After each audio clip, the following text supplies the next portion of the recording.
Please welcome to the Baobab stage the wonderful Liz Rivers.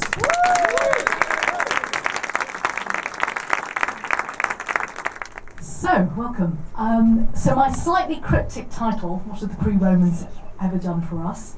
I'm going to talk to you tonight about the Celtic Calendar, which is this ancient calendar that was used by the Celts who lived in the British Isles and across Europe in pre-Roman and Roman times. And it's something that's been rediscovered in the last century or so. And people are using it in all sorts of different ways. And it's something that's made a really big difference in my life. So I wanted to share that with you tonight. So let's have a look. So let me tell you a little bit just about my relationship with nature and my journey into connecting with the Celtic calendar. So I grew up in St Albans, if anybody knows that. So a small cathedral city on the north of, just north of London. Very pretty place, but nature was sort of something that happened in gardens, playgrounds and parks. You know, there was a few little pockets of woodland, but I didn't really have much experience of sort of raw nature in the wild when I was growing up. That was something that just sort of happened occasionally when I was on holiday. But life revolved around towns and cities. And as I grew up, I then went and studied law at university and went into the city. So you'll see this picture of Canary Wharf. So there I was, sort of striding into the office with my big shoulder pads. This was in the 80s. And again, life was very urban and very sort of city-based. And I remember walking down the street once in London and thinking, what month is it? You know, I was so disconnected from nature, I sort of didn't really even know what season it was. I'd have to sort of stop and remind myself. It wasn't really part of my life in a very embodied way. But something was tugging at me because in my spare time, I was going off into these amazing experiences in nature. So in my mid-20s, I went off to Nepal and trekked around the Himalayas. Then I went to Africa and climbed Mount Kilimanjaro, and then I went and did these nature retreats, solar retreats in the South African wilderness where we carry all our own stuff, walk out into the bush and sleep out in the open, surrounded by wild animals and taking turns to keep watch at night. And then to top it all, I went to the Sinai Desert and spent a week with a Bedouin, including 3 days on my own out in the desert, fasting, just with a few bottles of water and taking in the desert around me. So, and I found these experiences really uplifting and inspiring, and it made me feel really connected to everything and at one with the world and the universe. But and then I'd come back to London to my normal life, and I just sort of put that on the shelf really, and it wasn't really part of my life anymore. So it was very sort of split and divided, really. There was a stark divide between my everyday life and these powerful experiences I was having of nature. But they were a long way away. I had to sort of get on a plane and travel long haul, and it was quite complicated to access these experiences. So it was something that was important to me and called to me, and I felt very different when I was in these places to how I felt when I was in my everyday life in London.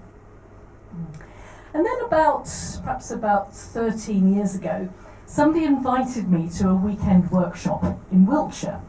And I love a workshop. I've probably done every sort of workshop you can, that's known to man or woman.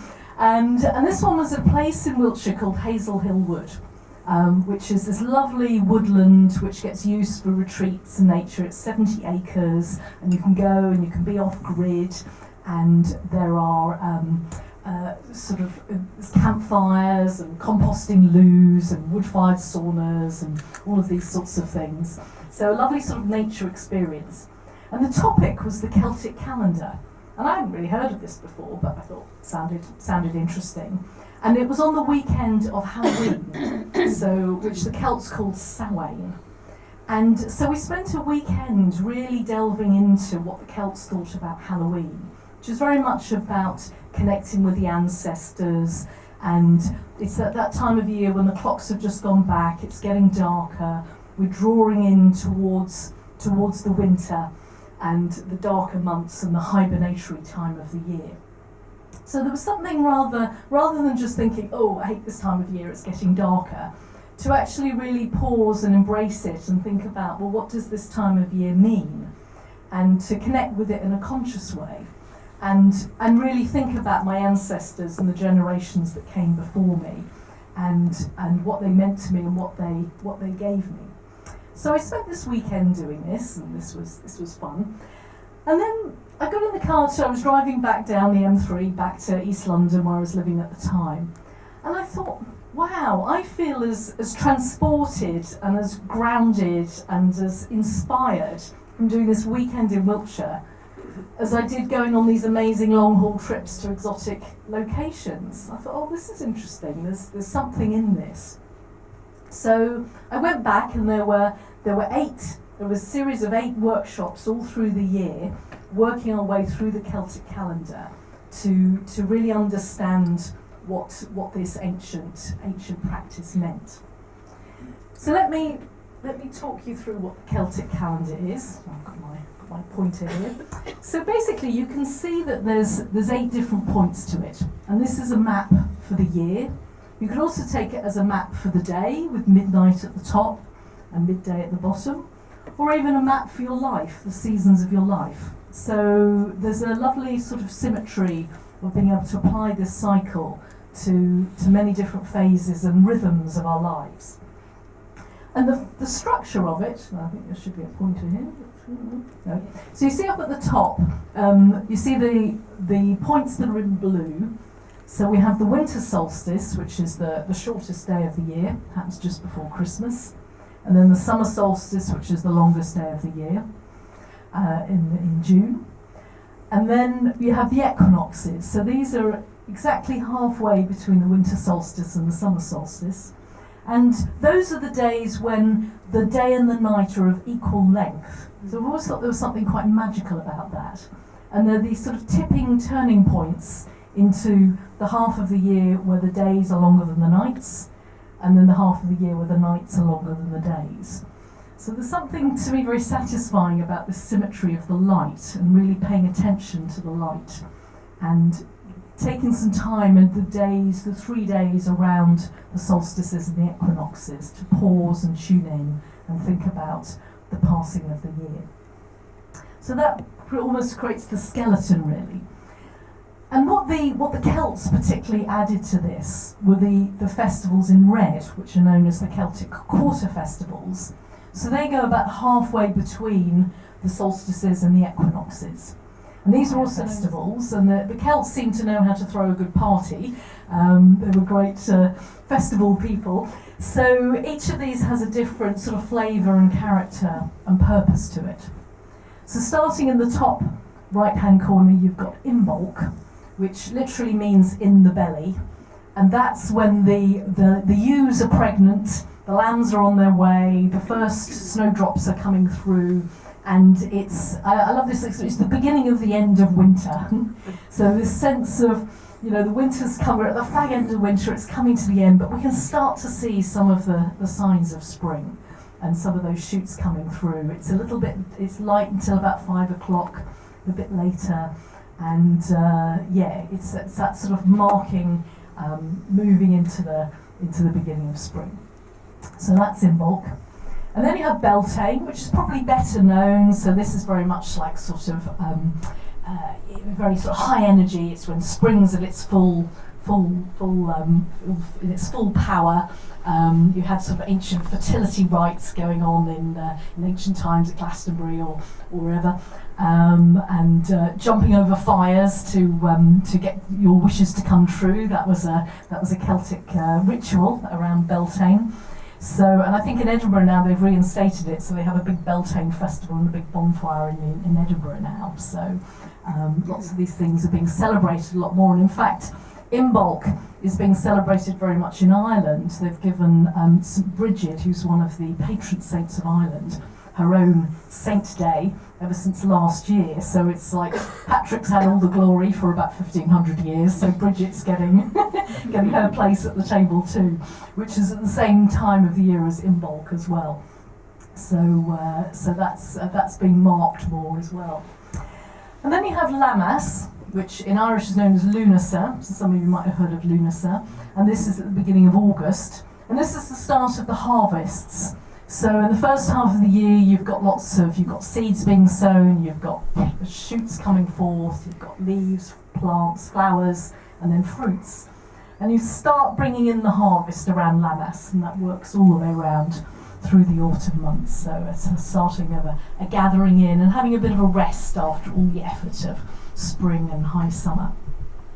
And then finally it comes back to Samhain, or Halloween, the end of October, which the Celts saw as the beginning of the year, actually. So very interestingly that they marked the year as starting with the going into the darkness.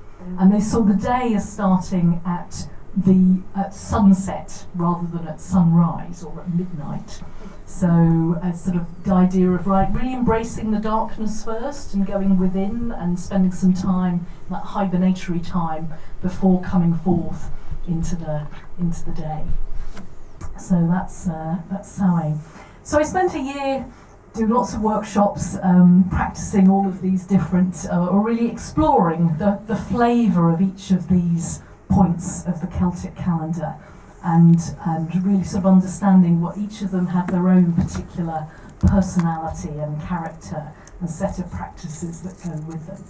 So, and what I've learned from it is, I think, and what I now do is that I've really sort of integrated that into my life. So I always make sure I mark each of these points. I write a blog about it, which I share with people. I might create a little altar, or do some sort of ritual, or maybe do some journaling and review, particularly on the solstices. What's happened in the last year?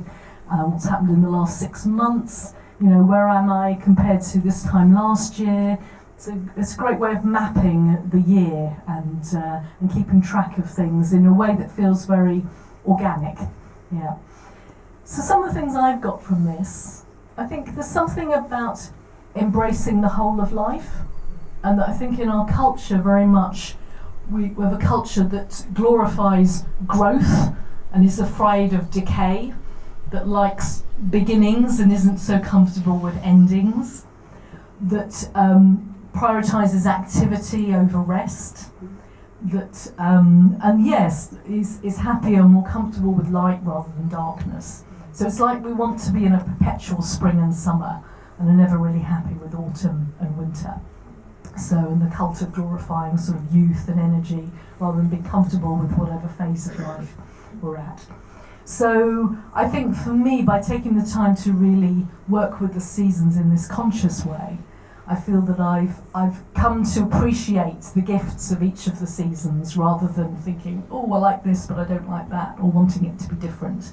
I can enjoy cozying up by a fire, or by pausing at the beginning of February, I can really notice some of those first signs of spring that I might just otherwise ignore or not notice. So it's a much more sort of integrated way of making friends with all the seasons and all their different characters. Yes. There's also something about aligning to the light, and in modern days with climate change, with seasons changing, we might think, well, can we even rely on the seasons anymore? Are they there in the same way that we've always assumed they would always be there? Are we changing them? And there's something about the fact that the fundamental structure of the Celtic calendar is based on the light and our relationship with the earth and the sun, that is actually beyond anything that humans can interfere with. So there's something more real that we can base ourselves on. And I think in a world where it's hard to know what's real and what we can trust, and with AI and fake news and all of those sorts of things, just coming back to something that is eternal and unchanging, and that we know is real, and has existed for millennia before us and will exist for millennia after us. I find something quite comforting in that. And this is a picture of Newgrange, which is an ancient passage tomb in Ireland, in County Meath, which is the county my mother was from. So I've got lots of Irish ancestors who grew up or lived around this area. And so about, I think at least 4,000 years ago, it was built before Stonehenge, generations. It took 150 years to build this passage tomb, and life expectancy was about 30 years at the time. So basically 5 generations of people thought it was important enough to build this structure. And basically it's a long passage leading to a chamber, and at sunrise on the winter solstice, the sun rises, and assuming it's a sunny day, which I can't imagine that happening very often in Ireland in December, the light comes down the chamber, down the passage, and hits the chamber. So, the way in which, early prehistoric people, they knew about the light, and they knew it was important to align with the light. So those practices and structures. And then finally, I think what the Celtic calendar has done has brought me home to the British Isles, that I don't have to go on a plane somewhere exotic and spend thousands of pounds to have a transcendent experience in nature.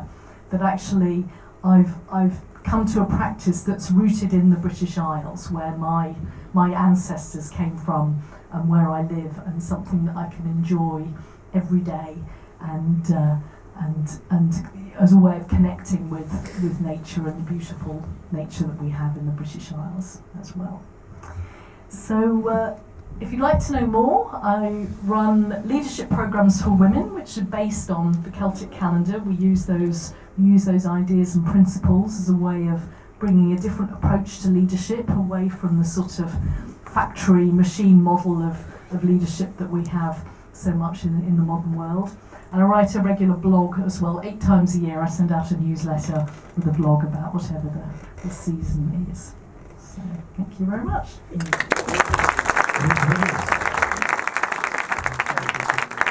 you.